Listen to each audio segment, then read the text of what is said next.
we have in Negros with the death of the encounter with 79 IB, si Ponteras, finance officer kasi yun.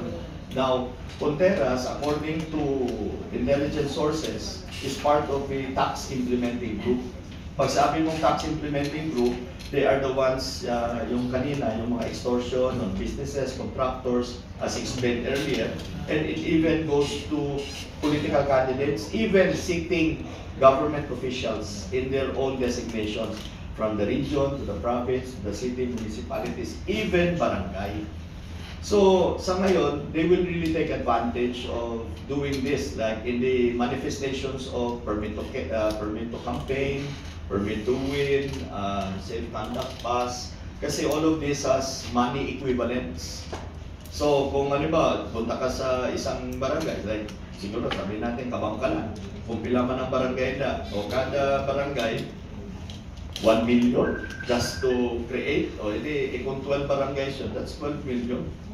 So that's really extortion on the part of that group, itong mga remnants na to, that hoping makabalik pa sila because they are still part of the recovery and expansion effort to regain lost ground as a result of the dismantling of guerrilla fronts. Yung sa Panay, sir, kamusta, sir? Sa Panay, the 301st Brigade is under Brigadier General Nel Richard Patricio, is really actively doing focused military operations to go after remnants.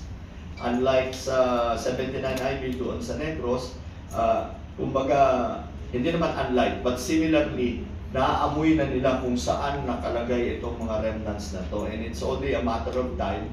But again, because they are fellow Filipinos, we do not want really nga mapatay sila. If given the opportunity nga makabalik sila in accordance to what the PROSEC has been espousing earlier, then we'll still give them the benefit of the doubt.